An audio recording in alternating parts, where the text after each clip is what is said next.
Vamos con eso. Entonces, bueno, desde el Centro de Cambio Global UC les damos la más cordial bienvenida y nos complace el que nos puedan acompañar en este nuevo espacio de discusión. Este ciclo de seminarios busca generar un espacio académico de reflexión y discusión científico-técnica junto a un grupo de expertos atendiendo diversas materias vinculadas al trabajo de investigación que desarrollan los integrantes del Centro de Cambio Global UC. Esta primera sesión, o sea, en esta segunda sesión, de hecho, contaremos con la presentación del ingeniero hidráulico y director de nuestro Centro de Cambio Global, Sebastián Vicuña. Sebastián se desempeña como docente del Departamento de Ingeniería Hidráulica y Ambiental de la Facultad de Ingeniería UC, además de formar parte también del Centro de Investigación para la Gestión Integral del Riesgo de Desastres, SIGIDEN. Hoy nos presentará su trabajo desarrollado en colaboración con otros investigadores llamado Estrategias de adaptación para el suministro de agua potable, análisis bajo un contexto de mercado de agua y profunda incertidumbre. Como estructura para este seminario, consideraremos un primer bloque de presentación de aproximadamente 45 minutos para luego destinar un tiempo equivalente para la discusión e intercambio entre los participantes, finalizando cerca de las 18:30 horas. Con el objeto de generar un espacio de discusión dinámica entre el expositor y los asistentes, les invitamos a usar el botón levantar la mano ubicado en la ventana participantes cuando estimen conveniente, luego de lo cual se habilitará su micrófono para hacer su pregunta o comentario. Si lo prefieren, también pueden utilizar la ventana de chat accesible desde la barra inferior de Zoom. Finalmente, les invitamos a visitar nuestra página web, en donde podrán encontrar más información sobre la investigación y proyectos desarrollados por nuestro centro. Bienvenidos nuevamente todos y todas. Sebastián, por favor, cuando gustes. Muchas gracias, Eduardo. ¿Me confirman que se escucha bien y se ve bien? Sí. Súper, sí, Ya, no hay problema. perfecto. Ya. Bueno, muchas gracias.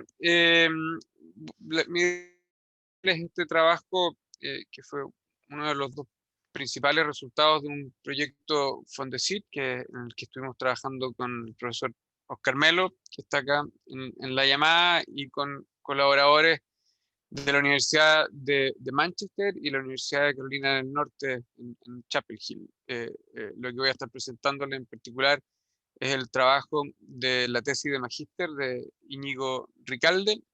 Se graduó hace algunos meses en la Escuela de Ingeniería. Y el título tiene que ver con adaptación para el suministro de agua potable.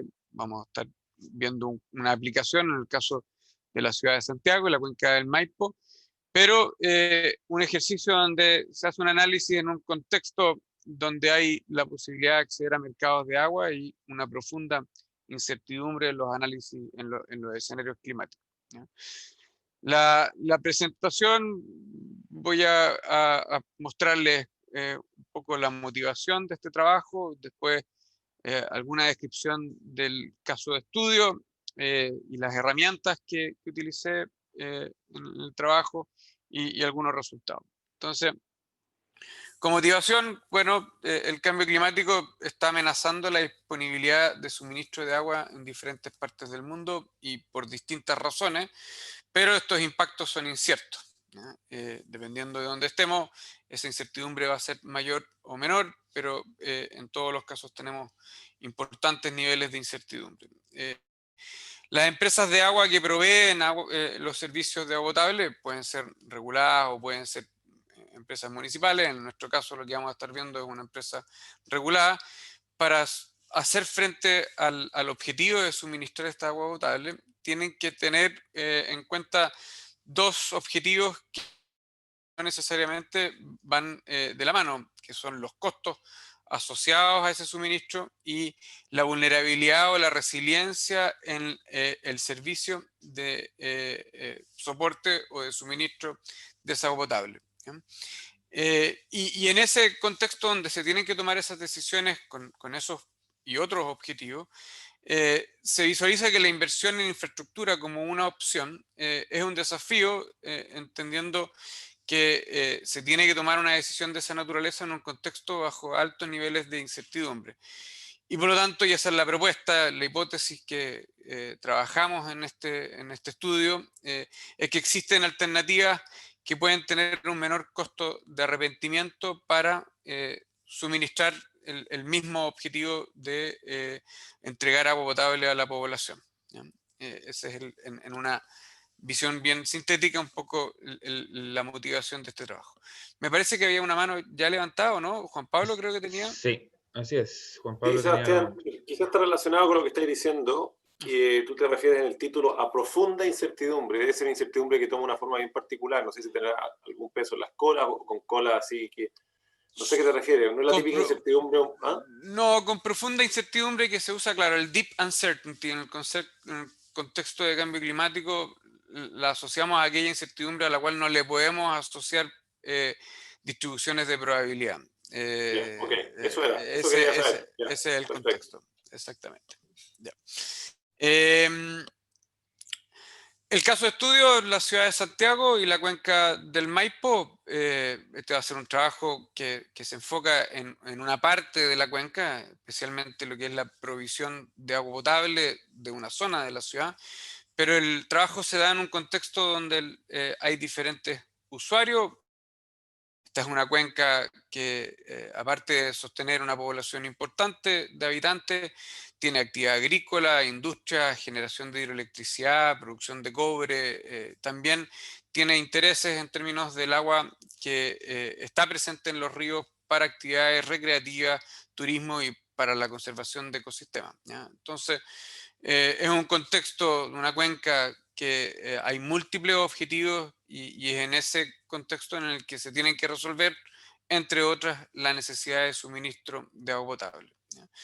En particular, nosotros aquí estuvimos trabajando en una zona de la cuenca, que es la parte alta de la cuenca del río Maipo, que es la que abastece parte importante de la demanda de agua para la ciudad.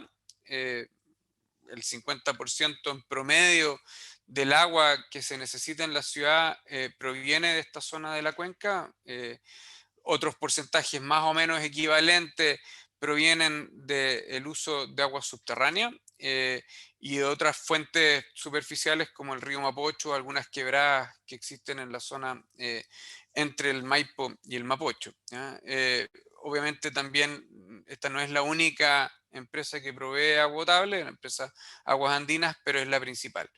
En esta zona, que es el complejo de producción de agua potable de Las Vizcachas, se producen del orden de 20 metros cúbicos por segundo, casi de manera continua. Hay una cierta fluctuación a lo largo del año, pero no es tan grande como la que existe para otros usos, como la agricultura.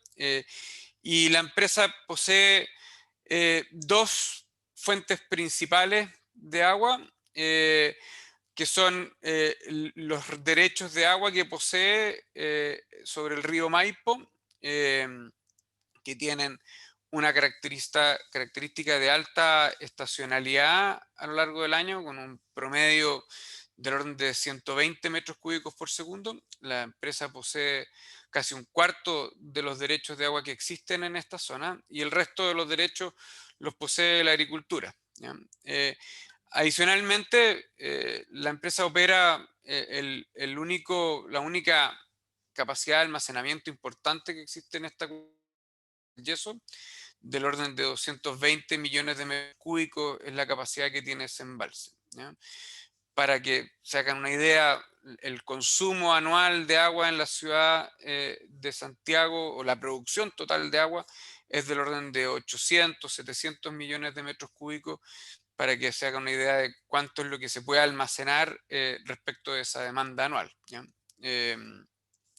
Entonces, la empresa tiene que manejar dos fuentes, una que es el agua que está constantemente fluyendo por el río, y la otra que es la capacidad, el agua que queda almacenada en el embalse, ¿ya?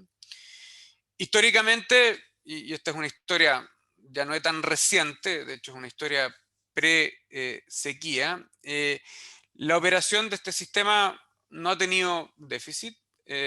No han habido condiciones de disponibilidad de agua que hayan afectado el suministro de agua de manera importante, y una manera de chequear que el sistema ha estado funcionando bien es a través de la evolución que uno puede ver de la cantidad de agua almacenada en el embalse. El embalse el yeso pasa a ser como la última fuente de agua que posee la empresa en esta zona, y mientras haya agua en el embalse, entonces hay disponibilidad para la operación de este sistema. Y esta es la simulación histórica con la condición de la hidrología histórica, y que muestra, no muy interesante, el segundo gráfico muestra que no hay ningún déficit.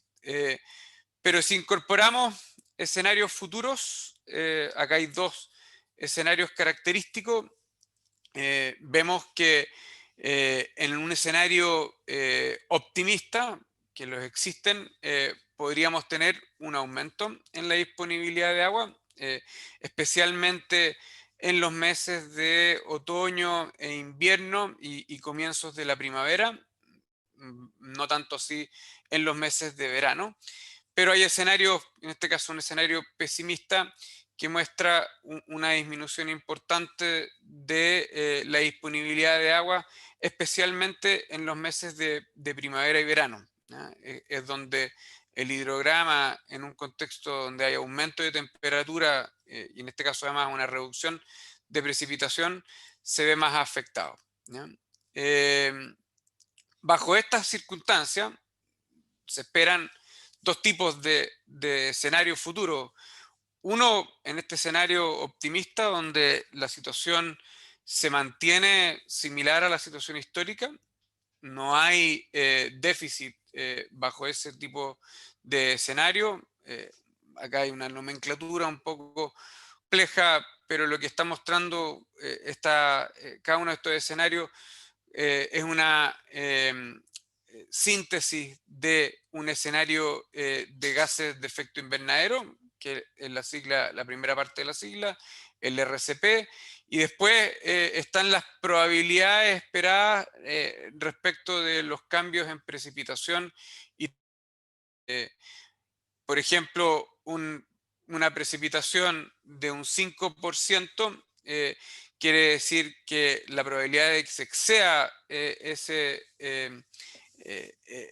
escenario es del 95%, es la probabilidad de no excedencia. Es un escenario con precipitaciones bastante bajas dentro del conjunto de posibles escenarios, y por el contrario, en términos de temperatura, es un escenario con temperaturas bastante altas. Solo un 5% de los modelos de circulación global indicarían una temperatura por sobre esa condición.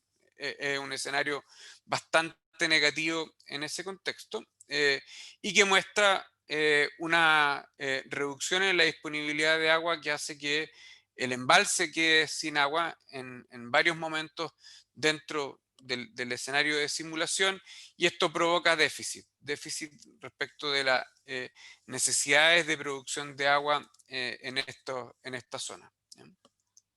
Estos son solo dos ejemplos, dos posibles escenarios climáticos.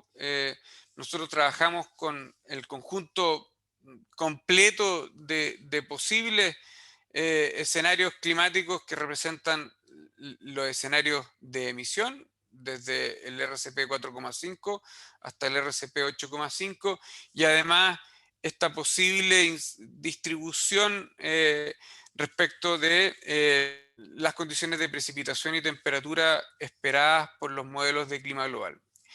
Cuando tenemos este conjunto de escenarios, son 15 los escenarios que estuvimos evaluando en ese contexto, nos damos cuenta de que una gran mayoría de ellos generan un déficit. Este es el déficit promedio de semanas al año en que habría disminución en la disponibilidad de agua para la ciudad.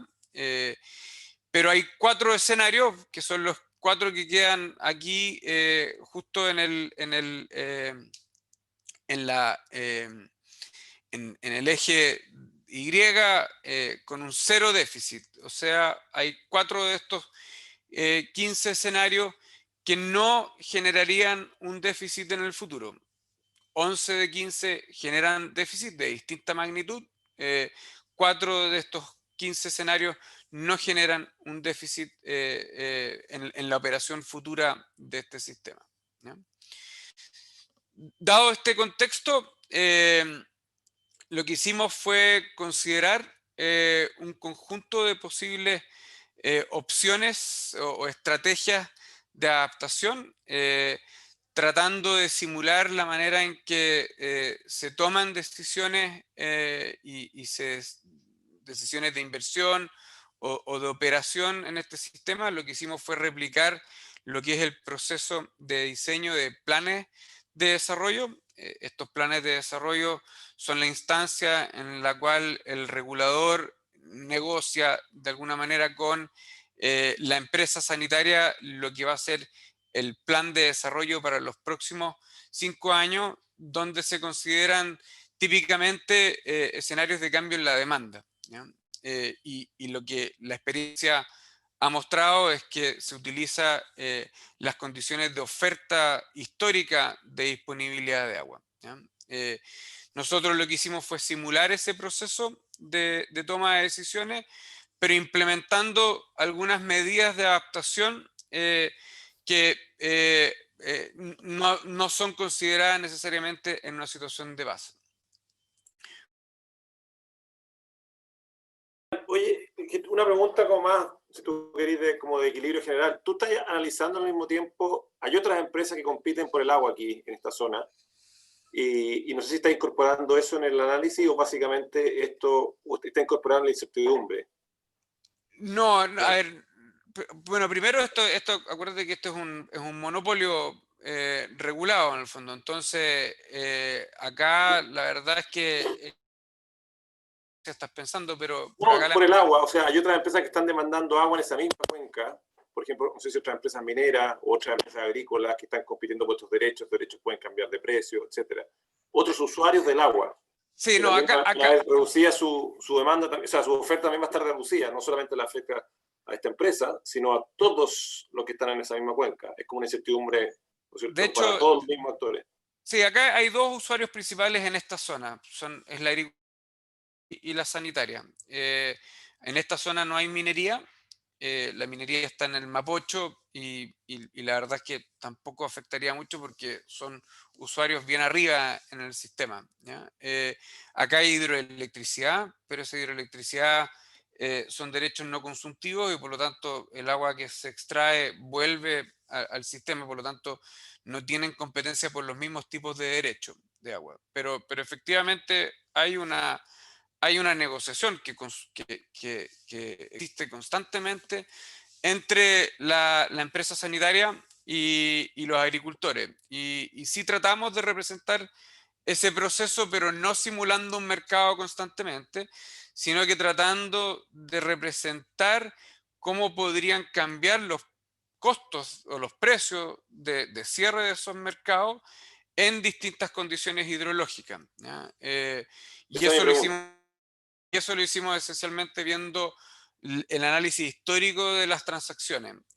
Tratamos de derivar cómo cambia el costo de esa transacción, el precio de esa transacción, en virtud de la disponibilidad de agua y además de otras variables que eran importantes, como el monto de derechos transados. ¿Ya?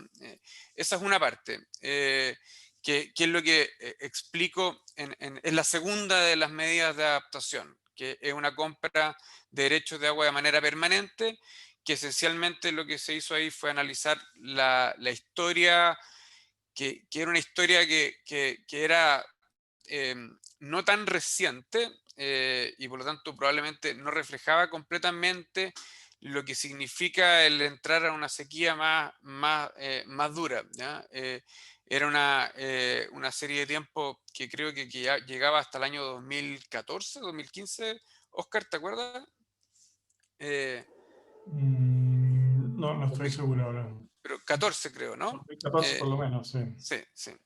Por lo tanto, podríamos probablemente tal vez tener una respuesta un poco distinta respecto de transacciones que hayan ocurrido ahora último. Ahora vamos a en la conversa también ver que recientemente el mecanismo que ha estado más utilizado entre la empresa de agua potable y los agricultores no tiene que ver con compras de derechos de agua permanente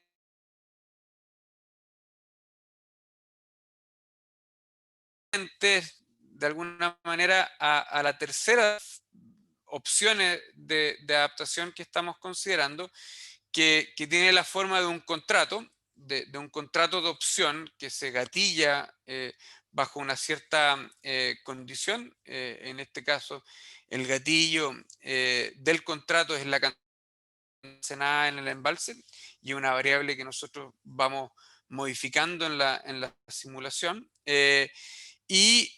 La condición de este contrato es que hay un compromiso de un arriendo temporal. El arriendo dura lo que dura una temporada de 6 meses, pero el precio de este arriendo queda fijado a priori, ¿ya? En la ejecución del contrato. Nosotros simulamos en ese sentido que en el plan de desarrollo se cierra este contrato, pero este contrato se ejecuta solo si se da la condición que lo hace que sea gatillable, que es este nivel de agua en el embalse, ¿ya? Y la primera de las opciones es la más tradicional, en este contexto al menos, que era la construcción de un aumento en la capacidad de almacenamiento de agua en la cuenca, en una zona distinta a la del río Yeso, en una zona donde hoy día no hay almacenamiento, y la decisión en ese caso es si el embalse se construye o no y el tamaño de este embalse, ¿ya? También le dimos un poco de realismo respecto al tema temporal, entendiendo de que al momento de tomar una decisión hay un desfase entre la toma de la decisión y que el embalse esté realmente operando, ¿ya? Entonces son tres estas opciones. En cada plan de desarrollo se puede optar por cualquiera de ellas y con distintas magnitudes, ¿ya? El modelo es continuo respecto del tamaño que va a decidirse con cada una de estas opciones.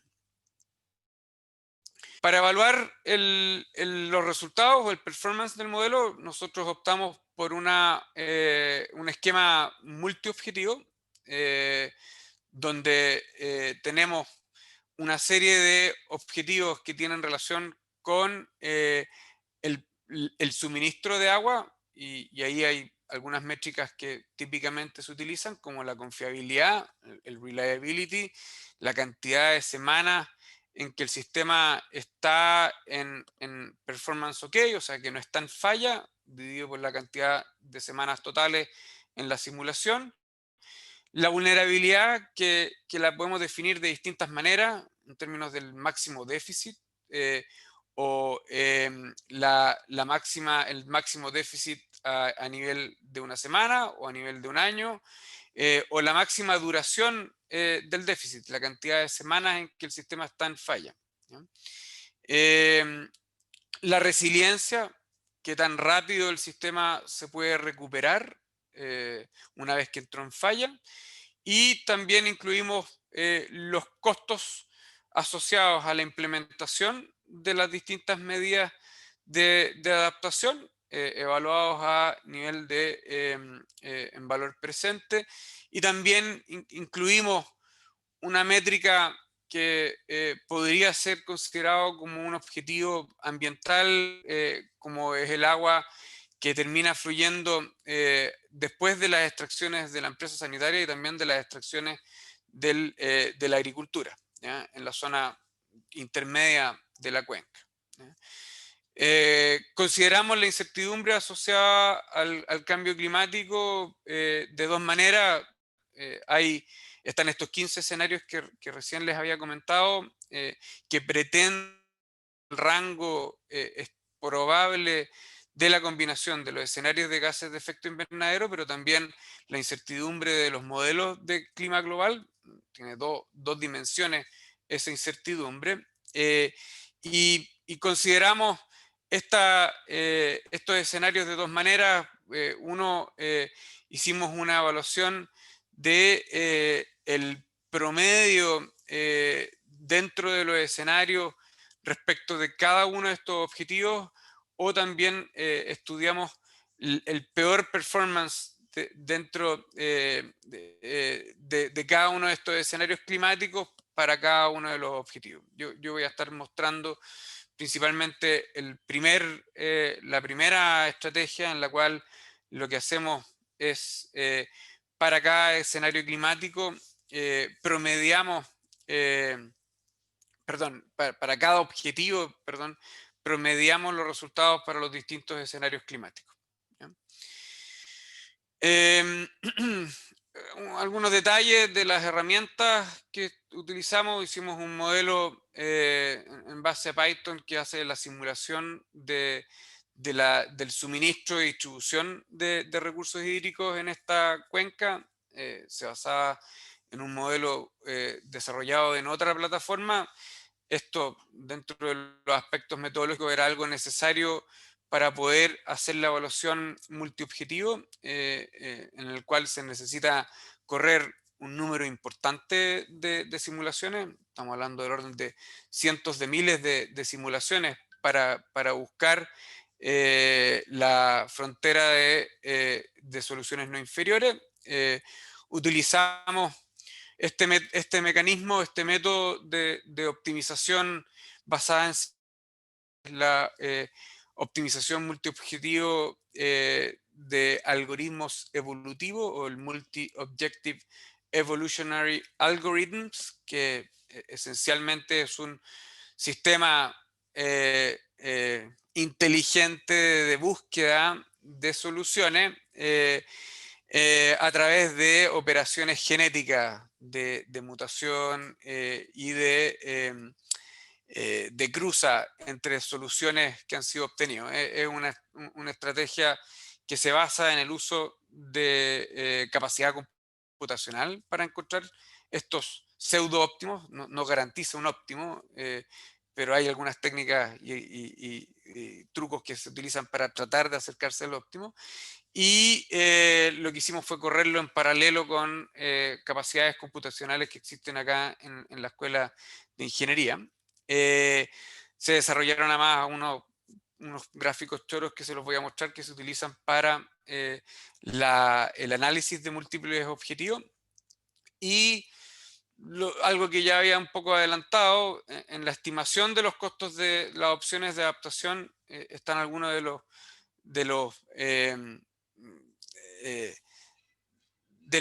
lo más interesante que logramos en este trabajo. En términos de metodológico, hicimos un análisis del costo esperable de la construcción de embalses con distintos volúmenes en base a los costos de proyectos de embalses con características similares.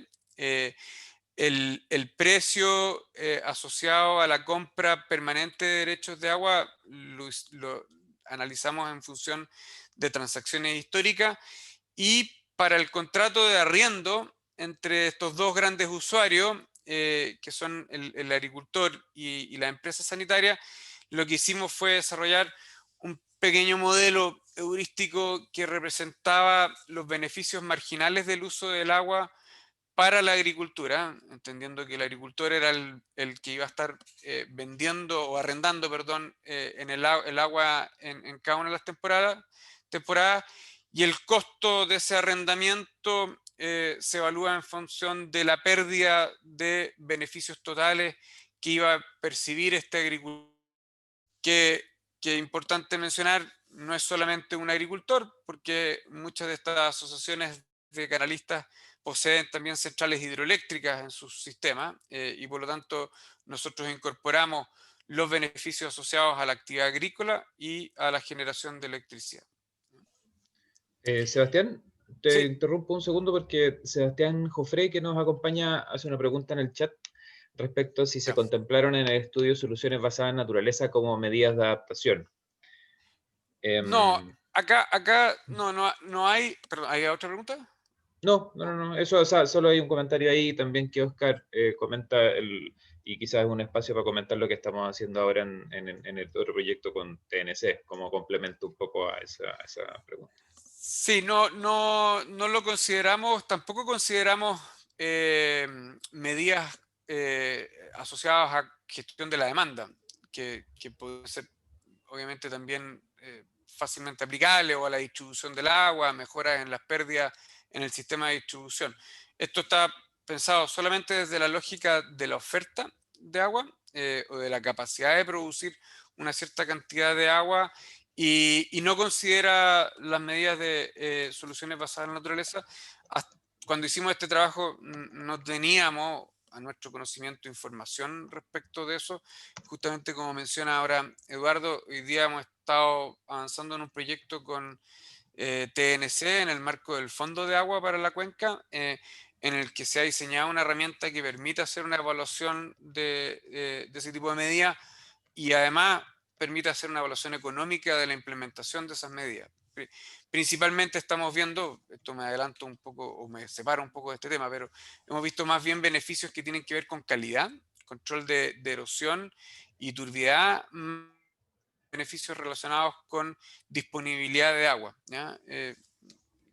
Un mensaje que podemos conversar después. Pero esto era acotado a la cantidad de agua que dispone Aguas Andinas con este tipo de medidas de adaptación.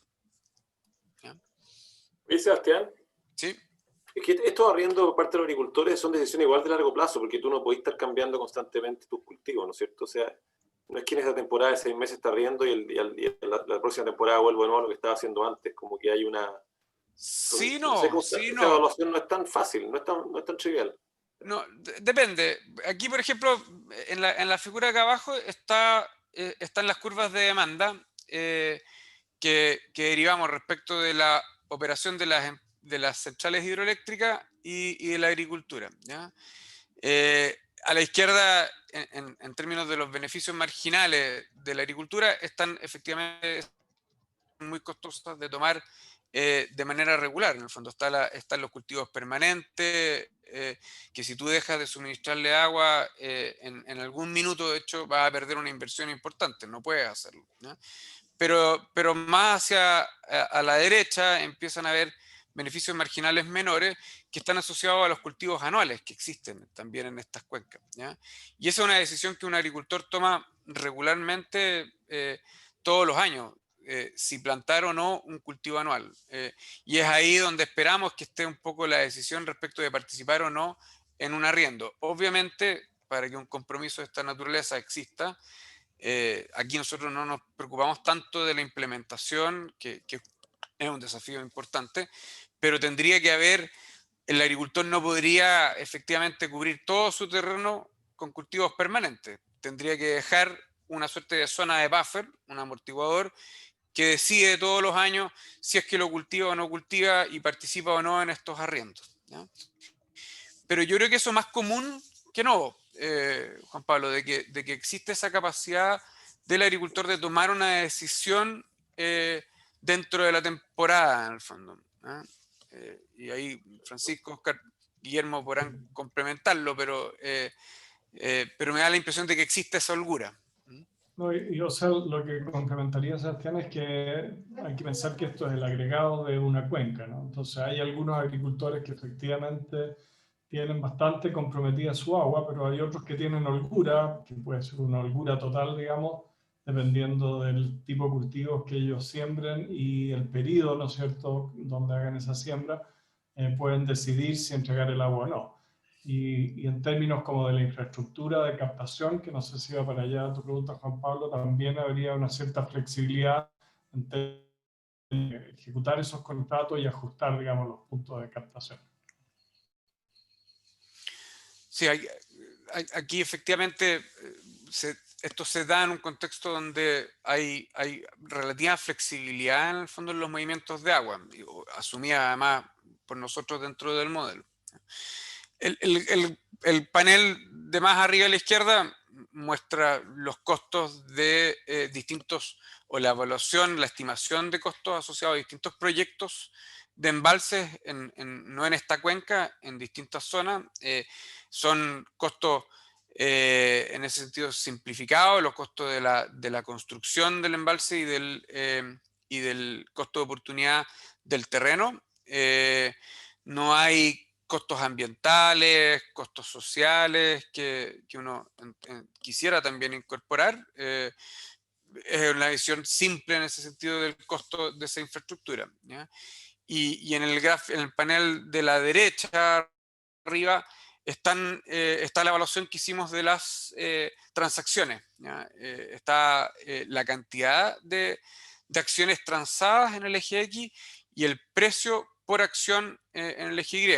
Ustedes pueden ver que hay una dispersión importante en estas transacciones, y hicimos la estimación de la función que mejor representase esas transacciones, asumiendo a la vez que había una moda en la cantidad de acciones que se transaban, porque eso era una parte que nosotros no dejábamos que el modelo decidiera, sino que siempre iba a haber un bundle, un paquete de acciones que se iba a transar cada vez, y eso nos permitía poder definir, quitar una variable un poco acá, que era el efecto que tiene la cantidad participaban en esta transacción en su precio, ¿ya?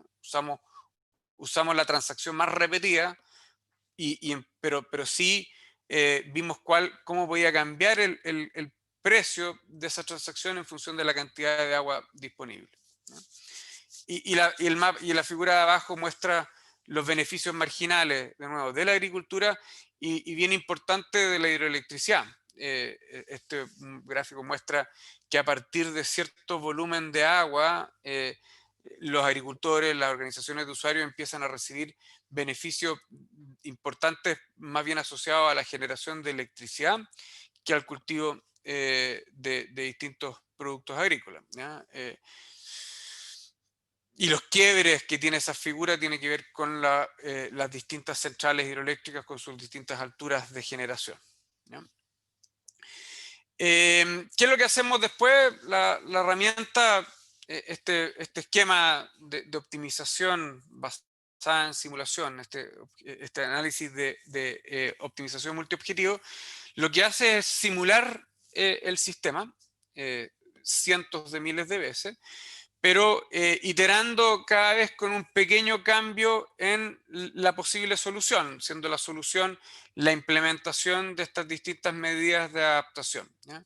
Y que lo que va haciendo en cada iteración va comparando esa solución con las soluciones que habían antes respecto de los distintos objetivos. Y si es superior en alguno de los objetivos respecto de todas las anteriores, la selecciona como una parte de la frontera de posibilidades o de soluciones no inferiores, ¿ya?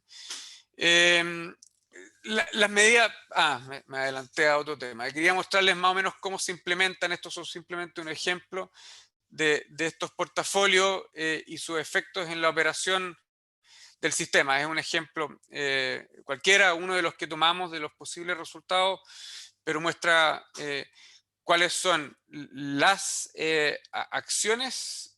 Aquí son la cantidad de acciones que posee la empresa sanitaria y los contratos que están activos. Ustedes se fijan que esas pequeñas fluctuaciones que ocurren año a año tienen que ver con la activación de un contrato que se ejecuta cada 5 años, pero no necesariamente siempre está activo. Y acá la última también es la última decisión, que es la cantidad de agua total que se puede almacenar en la cuenca, y muestra cuándo están las decisiones de inversión en infraestructura.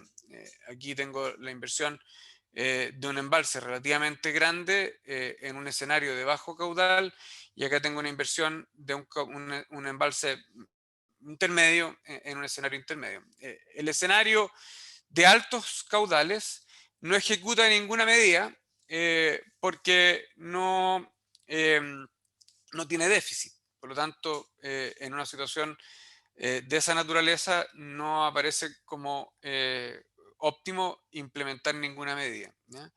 Y en la medida que los caudales son más bajos, obviamente se ejecutan acciones que son más intensas. Compras de derechos de agua importantes, ustedes pueden ver acá en los primeros planes de desarrollo, adelantándose, ¿cierto?, a una situación de baja disponibilidad en periodos posteriores, y la construcción de un embalse en el año 2035 en ese caso, ¿ya? Esto es lo que quería mostrarles. Cada una de estas rayas, si ustedes pueden hacer un seguimiento de una raya, no pueden en realidad, pero si pudiesen, hay una conexión entre cada una de estas, para cada uno de estos ejes, que es una posible solución. Es una posible solución no inferior, que quiere decir que no hay ninguna otra solución que sea mejor que esa en todos los objetivos. ¿Ya? Aquí están los mismos 7 objetivos que había mostrado antes, y todos los ejes buscan la optimalidad en un sentido de movernos de abajo hacia arriba. Aquí está la mejor confiabilidad, el déficit a nivel semanal más bajo, los costos más bajos, los máximos déficit más bajos y así sucesivamente. Mientras más alto estoy en cada uno de estos ejes, mejor la circunstancia. ¿Ya? Entonces, cada una de estas es una posible solución, un posible portafolio en realidad de soluciones, porque cada solución se compone de varias decisiones, pero uno puede, por ejemplo, trabajando con estos ejes paralelos, hacer algunos ejercicios respecto de cuáles seguirían siendo soluciones aceptables bajo algunas condiciones. Además, aquí están agregados 2 variables adicionales que tienen que ver con la decisión, el tamaño de un nuevo embalse y la cantidad de acciones que la empresa compra de manera permanente. ¿Ya? Entonces, por ejemplo, supongamos que la opción de la construcción de un embalse no es una opción factible. El uso de esta herramienta o todos estos resultados nos muestran de manera directa que en ese caso la resiliencia mejor a la cual voy a poder optar es del orden de 0,6 versus escenarios que estaban más bien cerca de 0,9 en el caso anterior. Y la confiabilidad mayor va a ser del orden de un 98%. Por lo tanto, esto me indica que si no construyo un embalse, no voy a dar a una confiabilidad del 100%, ¿ya? En el conjunto de posibles portafolios que define la herramienta. ¿Ya? Podría agregarle otras restricciones, por ejemplo, podría ser de interés que yo restringiera las posibilidades a que ahora el costo total de la implementación de las medidas de adaptación esté restringida a estos 400 millones de dólares, valor presente, y que el máximo déficit, por ejemplo, sea del orden de 2 metros cúbicos por segundo, y ahí el número de portafolio se ve reducido también bastante. ¿Ya? Esto lo comento porque en Inglaterra hoy día, y ese es el input que nos da el profesor Harú en el proyecto, están empezando a optar a una toma de decisiones en este contexto, donde con un número importante de objetivos se trata de evaluar cuáles son los portafolios que van a ser ok en función de estos distintos objetivos en un proceso de negociación, donde ya no solamente se considera el costo de la implementación de las acciones, sino que otras variables en esa decisión. ¿Ya? Algunos de los resultados, aquí lo que estamos mostrando es el performance del portafolio promedio en virtud de cada uno de los escenarios climáticos, en un contexto sin adaptación y en un contexto con adaptación. Además, hay otras variables, otros objetivos, otros resultados de performance, como son la máxima duración de la falla, y aquí está la confiabilidad. El ideal sería tener un escenario que esté en la esquina inferior izquierda y con un tamaño igual a 0, sin tamaño, ¿ya? Que significa 0 duración de la falla en términos del tiempo, máxima confiabilidad y máxima resiliencia. ¿Ya? El color de cada uno de los escenarios muestra la cantidad de agua, de disponibilidad de agua, y obviamente los colores más intensos, rojos, son aquellos escenarios donde la disponibilidad de agua es más baja, ¿ya? Cuando implementamos las medidas de adaptación, entiéndanse que este es el portafolio promedio, por lo tanto mezcla varias decisiones, vemos que mejoran los performance, mejora la duración de la falla, mejora la resiliencia y también mejora la confiabilidad. Fíjense que el eje acá de la confiabilidad llega hasta 0,93, en este caso llega a 0,70. En este escenario, el peor, en el caso sin adaptación, tenemos un 30% de la semana sin que se puedan satisfacer las necesidades de agua de la ciudad, ¿ya? Obviamente un escenario bastante negativo. Lo otro que nos pareció de las cosas más interesantes que vimos al analizar los portafolios es lo siguiente. Aquí estamos mirando dos posibles soluciones. En el de la izquierda es el porcentaje de portafolios que recurren a construir un embalse como medida de adaptación, ¿ya? Y en el de la derecha es el porcentaje de portafolios que incurre en la compra de derechos de agua como medida de adaptación, ¿ya? Vemos que en la construcción del embalse hay una relación directa con la disponibilidad de agua y hay muchos portafolios que no incurren en la construcción de embalses, pero estos empiezan a aumentar en la medida que tengo los escenarios con menor disponibilidad de agua, ¿ya? El tamaño de la figura me muestra el porcentaje de portafolios que usan los contratos de opción, ¿ya? Y ustedes, si se dan cuenta, la cantidad de portafolios que están usando los contratos de opción son relativamente homogéneos, independiente del escenario climático e independiente también de si se está optando por la construcción de embalse o por la compra de derechos de agua permanente. Pareciera que el contrato de opción es una estrategia que se utiliza independiente del escenario climático, en una medida relativamente extensiva, con pocos casos donde no se utilice este contrato, ¿ya? Que es una herramienta además que entrega bastante flexibilidad en su operación, ¿ya? Otra manera de ver esto también, pero ahora no están los 15 escenarios climáticos, sino que hay solo 3 escenarios característicos: el escenario de altos caudales, el escenario de caudales intermedios y el escenario con bajos caudales. Y estoy mostrando acá la frecuencia relativa en términos del total de portafolio que estarían optando por distintas opciones. Embalses con distinta capacidad, vemos que en el escenario de altos caudales no se opta por la construcción de un embalse, pero los escenarios, hay algunos pocos escenarios que optan por embalses relativamente grandes. En el caso de la compra de derechos, también hay una distribución, empiezan a aparecer de una manera más importante la compra de derechos en los escenarios de bajo caudal, y en el caso del uso de los contratos de opción hay una distribución un poco más homogénea para estos dos tipos de escenarios hidrológicos, ¿ya?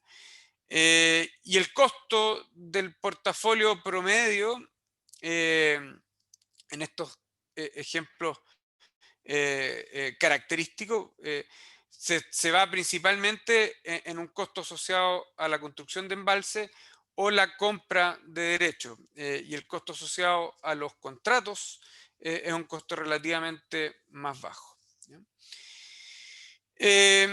Con esto, algunas conclusiones y creemos que algunos pasos que debiese seguir un poco esta línea de trabajo, ¿ya? Aquí se evaluaron las compensaciones implícitas que existen en el diseño de estrategia de adaptación al cambio climático para el suministro de agua cuando existe un acceso a los mercados, ¿ya?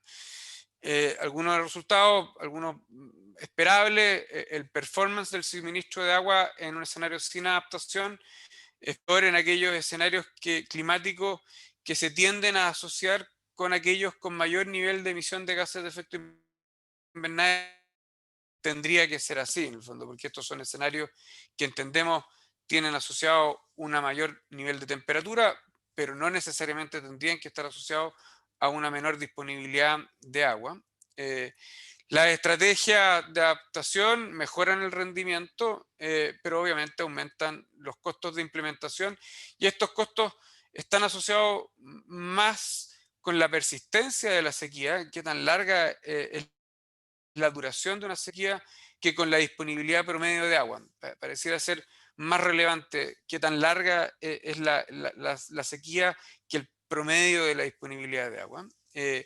Importante también destacar que para algunos de estos escenarios climáticos no es necesario intervenir, ya que no se espera un déficit, no hay un escenario climático que induzca en un déficit esperado en la disponibilidad de agua, ¿ya? Y en los escenarios de escasez más extrema hay una combinación de estrategias que se implementan en estos portafolios, incluyendo la compra de derechos, los contratos de arriendo y también en algunos casos la construcción de embalses. Esto, ya el último mensaje, este sistema de asignación de agua que existe en Chile, donde se incluyen los mercados de agua como parte de la opción de la asignación, pueden ser útiles para mantener los servicios de suministro de agua cuando se combinan alternativas no estructurales, como la compra de derechos o el arriendo temporal de derechos, con medidas estructurales, ¿ya?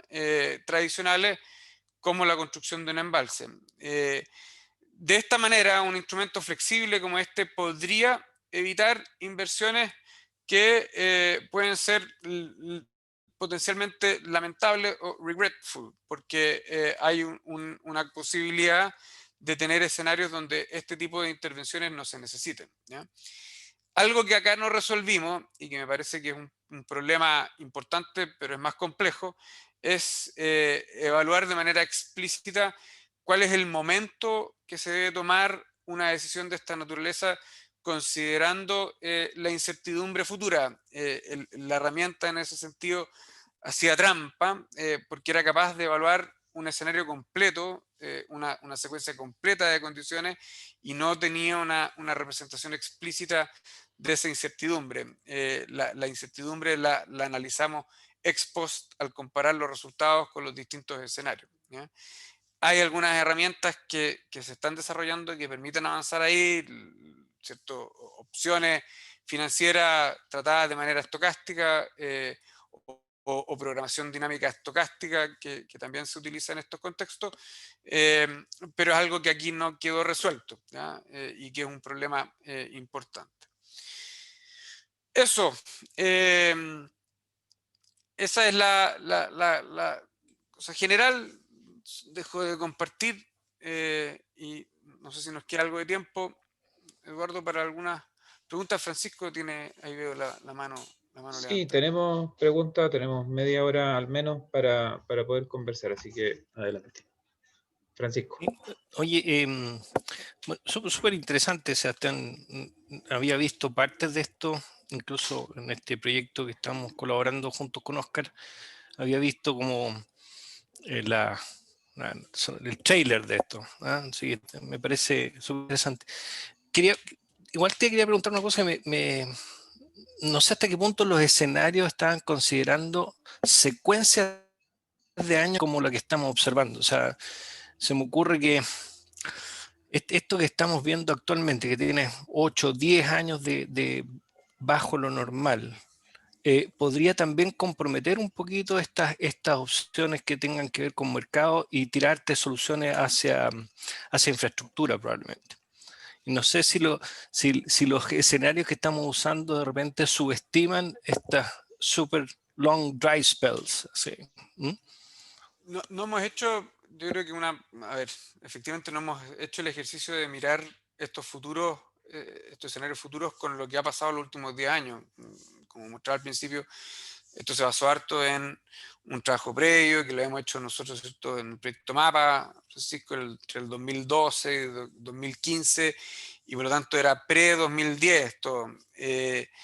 No ha hecho una suerte de análisis retrospectivo de lo que pasó estos últimos años. A ver, esto en base a otras cosas que estamos haciendo, queda la sensación de que el mecanismo que se ha estado utilizando es este mecanismo de transferencia temporal de agua por temporada entre los agricultores y las empresas sanitarias, ¿ya? Hay que recordar que aquí tenemos el 75% de los derechos en la agricultura, así que hay agua incluso para sostener los escenarios más pesimistas. Y me parece que ahí sí me conecto más con tu pregunta, que sí aparecieron escenarios en estas proyecciones futuras que fueron tan graves o más graves de lo que tuvimos en estos últimos 10 años. Así que algunos escenarios que están ahí son peores de lo que vivimos, pero no lo he hecho. Hay que analizarlo eso comparándolo de otra manera. Tengo a Luis Cifuentes, Lucho, con un par de preguntas, y luego Juan Pablo, que tiene la mano arriba. Les recuerdo ahí, pueden dejar la manito para ir poniendo el orden de las intervenciones. Lucho. Ya. Súper chorro el estudio, digamos. Yo me perdí la primera parte, venía en el auto, o sea, la oí en el teléfono. Oye, y a lo mejor ahí tengo algunos problemas para entender bien el modelo, porque tú partiste con esta optimización, o no sé cómo lo pusiste, evaluación multiobjetivo. Entonces define estos 5 objetivos, pero después realmente no hay una función objetivo, sino que hay una evaluación del desempeño de diferentes, o sea, de las diferentes opciones de adaptación frente a un escenario dado. O sea, tú quieres saber qué es lo que te da una cosa, qué es lo que cómo reacciona, pero sin tener la incertidumbre ex ante, digamos, sino que tú sabes ya déjame ver si entiendo bien. Tú tienes el escenario, supongo que tienes la correntía o la hidrología año por año, y dice, con conocimiento perfecto, dice, ya, en este escenario me convendría hacer esto, esto y esto. ¿Es eso? Sí, mira, es una herramienta que es bien potente en cierto sentido, tiene limitaciones, pero se basa esencialmente en hacer un número importante de simulaciones. No tiene una función objetivo predefinida, no busca un óptimo, no se basa en los métodos típicos de optimización en búsqueda de gradiente o los tradicionales. Esto simplemente es brute force. Corre y va haciendo pequeños cambios en la implementación de medidas. Decide, por ejemplo, ahora ya el embalse no lo construyo en el 2025, sino que lo construyo en el 2030. Y lo construye ya no de 100 millones de metros cúbicos, sino que de 150. Y evalúa los objetivos. Ya, en el fondo mapeas todas las posibilidades del espacio factible y después en tu presentación de los 5 objetivos eliminas las que están dominadas por otro. Claro, pero no son todas. Ahí está obviamente la mecánica que lo hace ser un poco más inteligente que simplemente hacer todas las posibilidades que son, porque lo que hace es parte con una solución inicial, de hecho tú lo reinicializas varias veces, partes de varias posibles soluciones iniciales y va haciendo estas mutaciones y estas cruzas entre las soluciones, entendiendo que siempre selecciona la mejor progenie en el fondo. Ese es el método. Perfecto. Ya. Espérate, que hay dos, estoy tratando de entender, y discúlpeme a lo mejor si alguien lo tiene claro, pero yo creo que puede servir para que todos entendamos.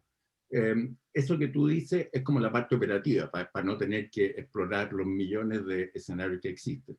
Pero básicamente tú después hiciste un modelo en que obtienes el desempeño del sistema con estas opciones de comprar, arrendar o hacer el embalse de diferentes tamaños en diferentes años. Exacto. y eliminan las opciones que te salieron más malas, entonces quedáis solo con Con la frontera. con este tallarinata de frontera en 7 diferentes, dimensiones. diferentes Imagínate, cosas. si esto fuese un volumen en 7 dimensiones, este sería el envolvente por fuera en esas 7 Envolvente dimensiones. por fuera. No estáis viendo las otras Las descartáis. cuestiones. Las otras Perfecto, ya. Entonces, esto es, claro, te dice, bueno, si usted, aquí tiene que haber esto es para apoyar una decisión. Entonces, la decisión es, usted construye un embalse o de máximo este costo, y estos son los posibles escenarios que pueden ocurrir, digamos. O sea, te da las consecuencias de tu decisión. Sí, pero me entrega cuáles serían esos portafolios ideales en un contexto de múltiples objetivos, ya como un resultado, o sea, hace las simulaciones internas y ya me entrega un resultado en el fondo, en ese sentido. Lucho, No, quizás claro, pero tú cuando dices, no voy a tener, yo no voy a tener, espera, disculpa, no te oía. No, Lucho, no, lo que te decía es que quizás un elemento que es importante agregar, quizás un poco lo dijo, pero para recalcarlo, la idea de tener múltiples objetivos está en un contexto como de una decisión, ¿no es cierto?, más participativa, donde en el fondo tiene un grupo de stakeholders y quizás cada uno de ellos le interesa una dimensión y no las otras. Y te van a ir diciendo, oye, yo como mínimo acepto este caudal en el río, oye, como máximo gasto esto. Entonces, es una herramienta que apoya un proceso de conversación y que va acotando un poco los posibles resultados en un escenario donde no sabemos, ¿no es cierto?, cuál de los escenarios climáticos, y de ahí viene el tema de la incertidumbre.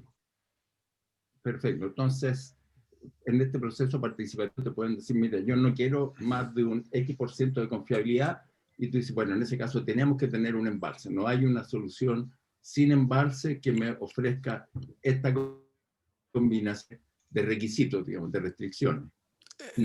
Así se sucedería en un ambiente real de toma de decisiones, una suerte, una decisión política, que como digo, es lo que se estaba moviendo el sistema de agua potable en Inglaterra.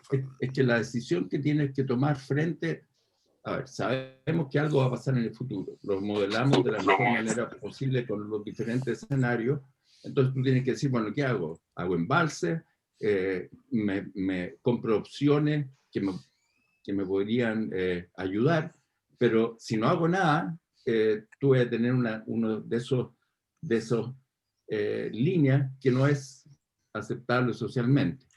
Claro. Ahora, dándole una vuelta más, ya para entender, hay un tema ahí yo haría dos preguntas. Una, ¿qué ocurriría en o sea, yo creo que es interesante probar escenarios en que tienes o no tienes cierta herramienta.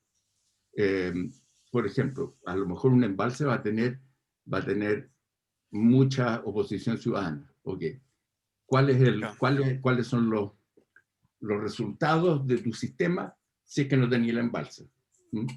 Ahí te haría patente eso. Te hace patente el costo de no tener el embalse. Por ejemplo. Y la otra es, ¿qué ocurriría en un sistema, ya que está súper hot el tema y ahora mucho más, en un sistema en que no tiene mercado de derechos de agua? Porque aquí los derechos de agua te están ayudando a reducir las consecuencias, o sea, te está dando un espacio que no tendría en otro caso.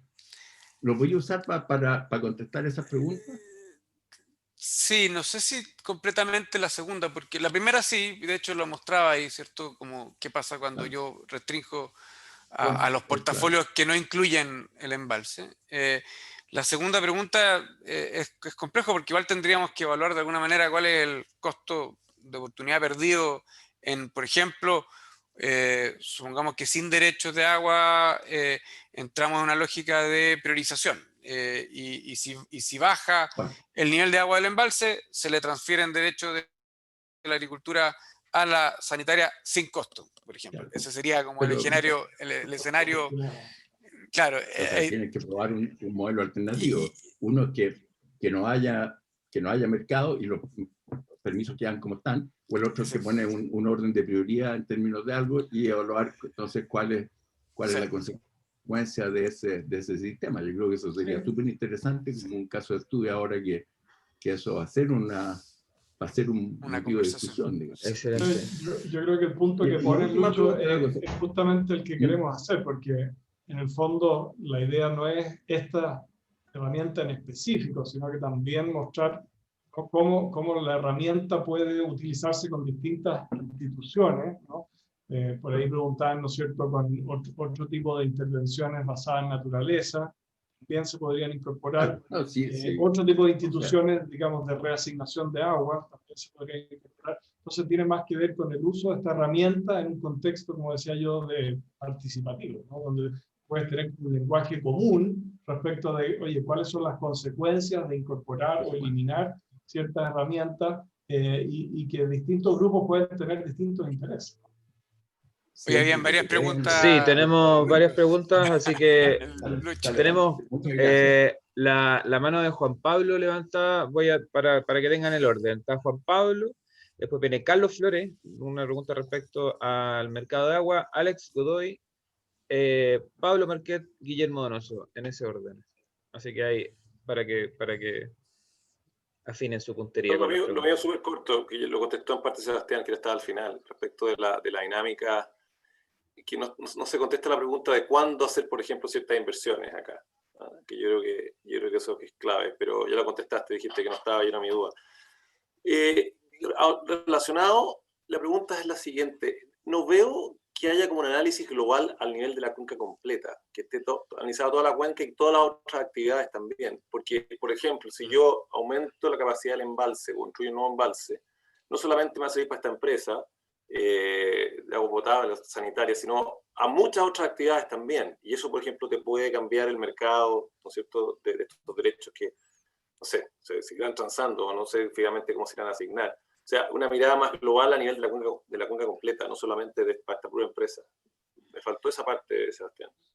Sí, yo creo que, a ver, hay dos partes o dos temas que uno quisiera incluir en una mirada más global. Uno, efectivamente, los efectos aguas abajo, y ahí hay otros usuarios. El agua se termina de utilizar acá y hay usuarios agua abajo que no participan en el mismo mercado a todo esto porque no transan la misma agua, pero efectivamente la disponibilidad que ellos tienen tiene que ver con la manera en que se está usando el agua arriba, ¿ya?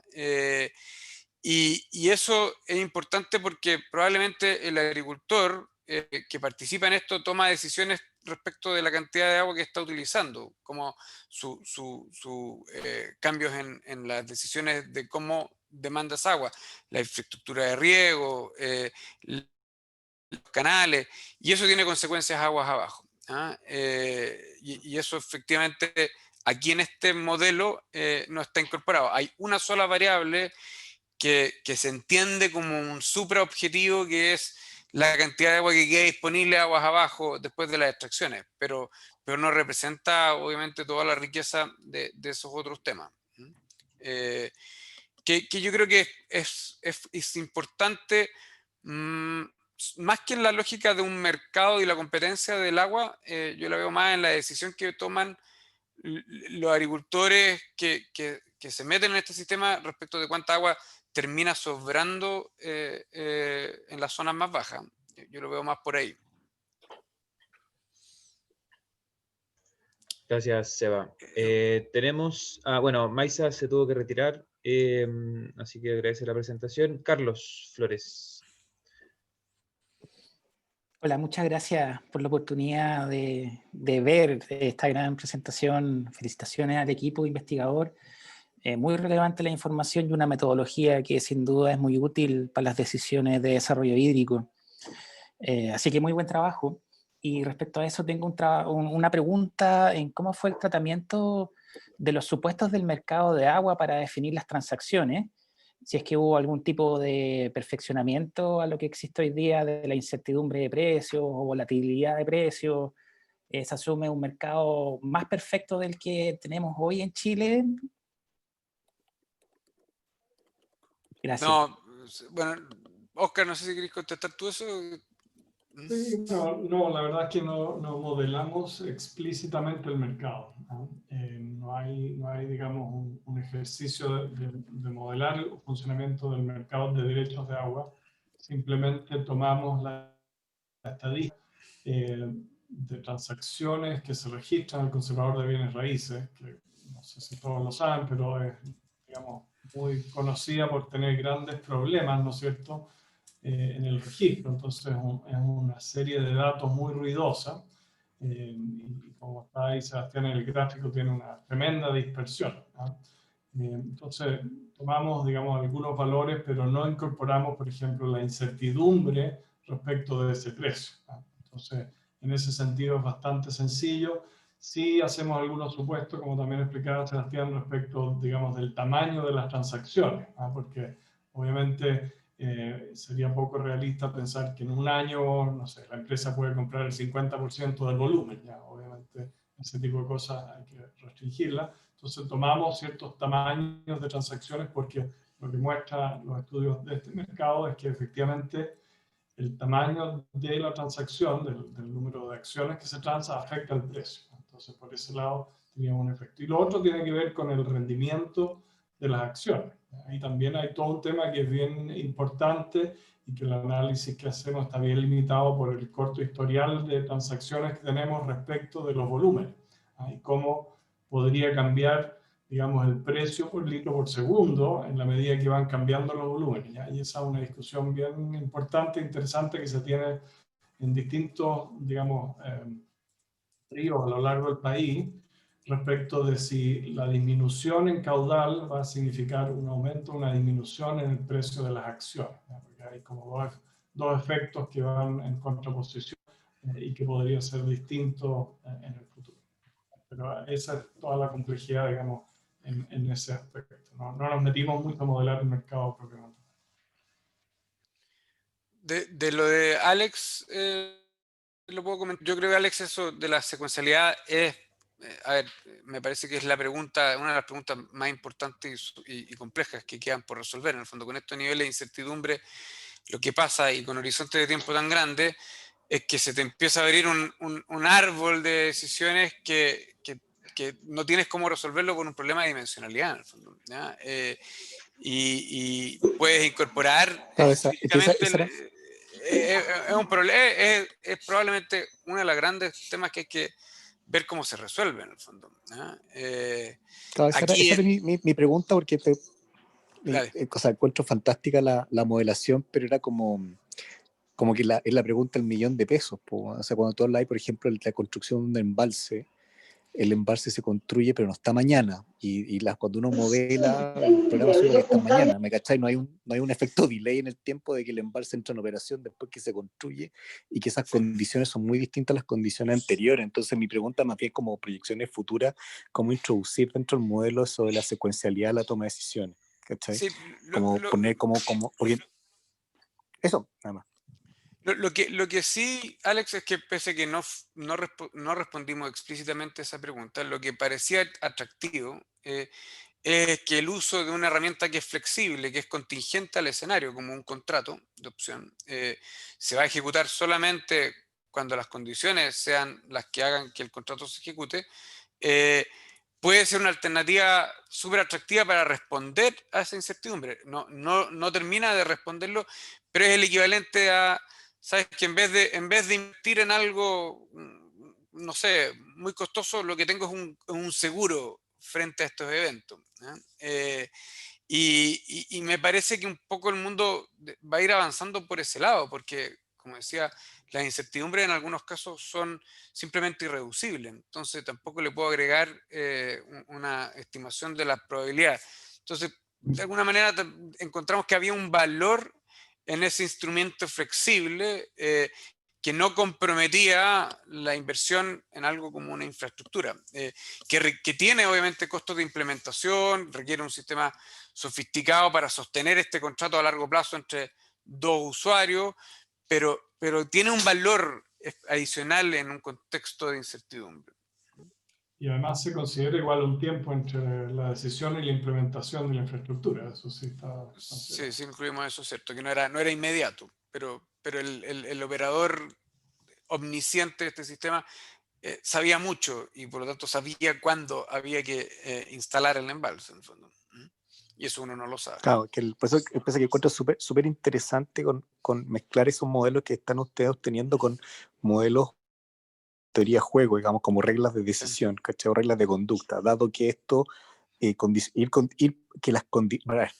tus condiciones o tus restricciones vayan saliendo en el caso de si tengo opciones de compra o no tengo opciones de compra, ergo hace esto otro. Entonces, al entregar ese tipo de herramientas, crear ciertas restricciones, pero ahí la modelación se hace más compleja. Sí, es el camino, es en la literatura de los adaptation pathways, que está bien en boga hoy día. Claro. Sí. Claro. Pero no, bacán, lo encuentro bacán, Seba. Sí.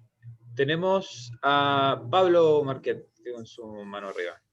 Gracias. Voy a bajar la mano. Oye, Sebastián, súper interesante. Pero me dejaste confundido al final porque cuando estabas describiendo iba todo bien cuando estabas describiendo el modelo.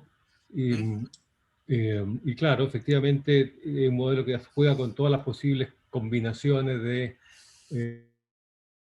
¿cierto? Y mapea como esta frontera de Pareto.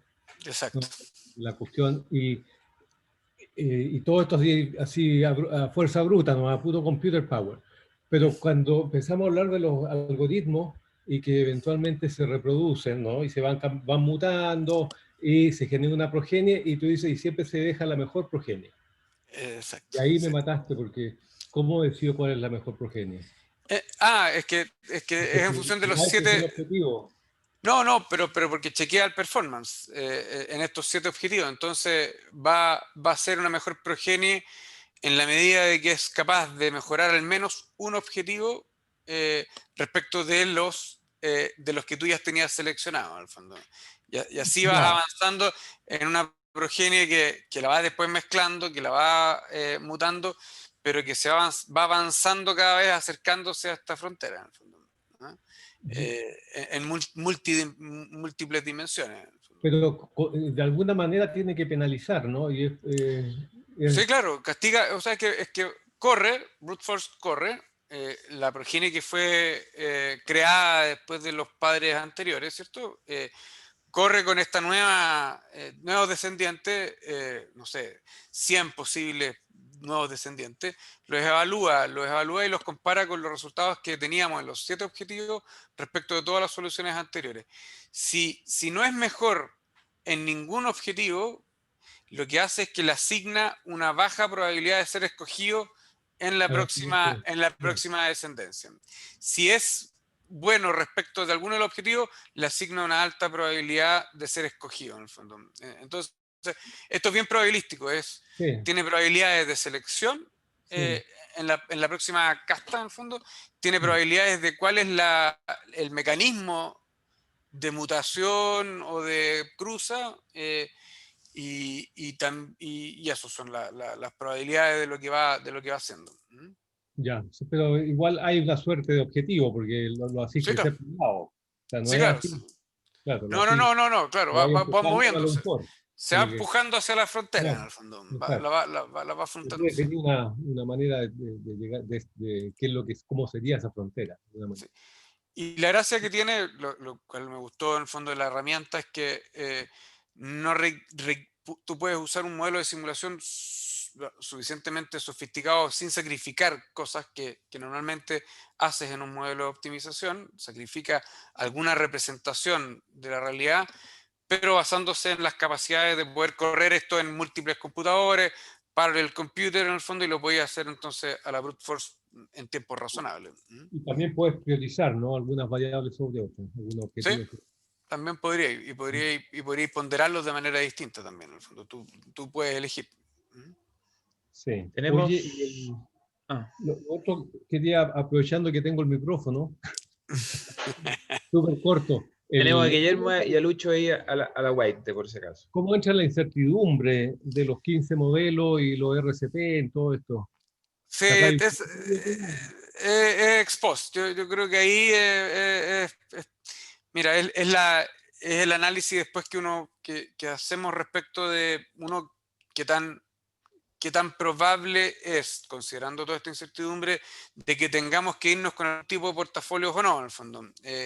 Y es el hecho de que, por ejemplo, algunos de los escenarios no generen problemas es parte de ese análisis. Pero insisto, aquí no está resuelto de manera explícita el cómo el tomador de decisiones en cada momento, cada 5 años, va a tener que tomar una decisión entendiendo que en el futuro se le abre un número importante de portafolio. No, porque no le estáis dando reglas todavía. No, aquí tenéis todo el abanico, la superficie, y por tanto, como no tenéis, la restricción te da como toda superficie, el siguiente paso obviamente es darle como reglas lógicas de decisión y que te van a ir acotando de acuerdo a cómo es el paso secuencial. O sea, yo creo que estoy apuntando para allá, ¿no? Una suerte de decisión de ese proceso de toma, o sea, simulación de ese proceso de toma de decisiones, tomando en cuenta un poco porque los escenarios de incertidumbre también se tendrían que ir acotando en cierta medida. En el doctorado yo trabajé un poco en esa línea con un modelo de programación dinámica estocástica, pero el problema de esos métodos es que tienes que reducir el problema mucho en el fondo, entonces te quita. No sé si quisieras representar esto en un contexto de múltiples usuarios de agua subterránea, por ejemplo. Se transforma en un problema que simplemente no lo puedes resolver ahí, pero esta todavía te va acercando a ese esquema. Guillermo, tenías la mano. Gracias, Eduardo. Gracias, Sebastián, por la presentación. Un par de las preguntas ya las abordaron. Un comentario más bien o duda. Dentro de las alternativas que hoy día tienes vigente es la intervención de la DGA con decreto de escasez en que reasigna las aguas, no los derechos. Entonces una pregunta es si lo consideraron esa como una alternativa dentro del portfolio. Y la otra, un comentario, si tú no consideras el mercado de derechos, igual te mantiene abierto el arriendo de aguas, porque el mercado de derechos es la transferibilidad del derecho, no el arriendo del ejercicio del derecho. Sí, no, la primera no la evaluamos y efectivamente hubo una pregunta similar en el fondo. Si considerásemos ese escenario, la pregunta sería ¿cómo yo evalúo el impacto que tendría, por ejemplo, en la agricultura de esa reasignación temporal, en el fondo? Y la pregunta que viene a cajón es, ¿hay o no compensación? Por ejemplo, ¿y quién paga esa compensación? ¿Cierto? Y quizás la herramienta en este caso lo podríamos evaluar porque, por ejemplo, si es una cosa temporal, las mismas curvas de beneficios marginales se podría utilizar para evaluar esa compensación. En el fondo, eso es lo que el agricultor esperaría que se le compensase por esa agua que se transfiere. Que en algunos casos el beneficio marginal es cero. Todo esto, en caso donde el agua es demasiada, que no es el caso donde va a haber una intervención. Se entiende que no van a calzar.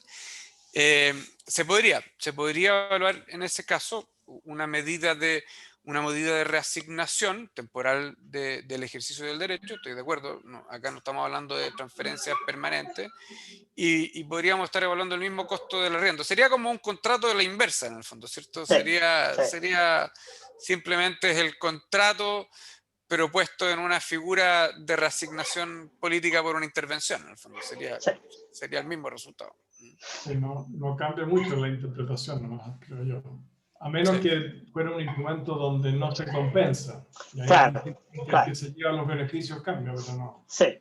Claro, pero hay un costo de la sociedad que alguien tiene que evaluar en el fondo, igual, no sé. Lo que sí es que en el contrato, algo que también hay que ver cómo se incorpora un tema como una prima para mantener el contrato activo, ¿no? O si no, no hay ni un incentivo o desincentivo para tener un contrato si no hay una prima, en el fondo, ¿cierto? Eso. Y Lucho, tenemos al Lucho, sí. Sí, yo tengo dos. Bueno, ya los que quieren se pueden ir. Oye, quedé un poco metido con las curvas de costo de beneficio marginal, que supongo que son las curvas de costo marginal de vender esos esos... Costo oportunidad, claro. El costo oportunidad. Pero veo aquí el de hidroelectricidad partía como 1.500 millones de metros cúbicos. O sea, llegaba hasta 1.500. Supongo que ese es el consumo y la reducción parte de ahí al revés. Sí, sí, de hecho, efectivamente va, ¿cómo lo evaluábamos? Tienes una, a ver, A partir del uso de cero y empezáis a ver el beneficio marginal del uso hasta que lo usas todo. Exactamente, Pero, va reduciendo. Claro, eso tú tienes...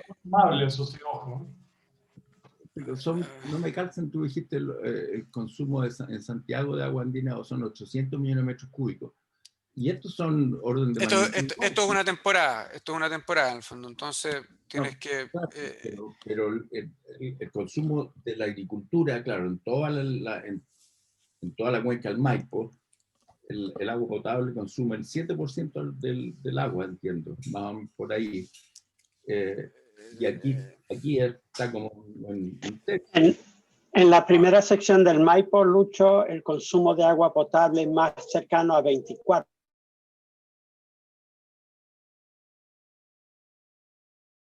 Ciento, 2100, claro, es como 80 y tantos %. Y ojo también, digamos, que una cosa es el consumo de la agricultura y el otro son los derechos que tiene la agricultura. ¿No son lo mismo? No debería ser lo mismo. Solamente lo mismo, porque no usan el agua todo el año. No, claro, pero igual, pero entonces debería ser. Y ojo que estas curvas acá hay que sumarlas verticalmente porque no hay competencia, el uso de hidroeléctrico pueden después usarlo además para la agricultura. Es la suma de los beneficios, por eso no se suman horizontalmente, se suman verticalmente los beneficios marginales. No consultivo, claro. Entonces, si imaginémonos que tienen, y eso es lo que hacía el modelo decía, oye, esta temporada, ¿cuánto le corresponden en función del escenario climático? 600 millones de metros cúbicos es lo que tiene la temporada de verano, estamos acá, por ejemplo. Entonces, de ahí hacia abajo es la cantidad de agua que le entregaría la agricultura a la ciudad, y el área bajo la suma de esas dos curvas de manera vertical, lo que dejaría de percibir en términos de beneficio a partir de ese lugar. En el fondo. Entonces, si efectivamente la disponibilidad es más baja, el costo de hacer ese contrato, esa transferencia temporal, va a empezar a subir. En el fondo.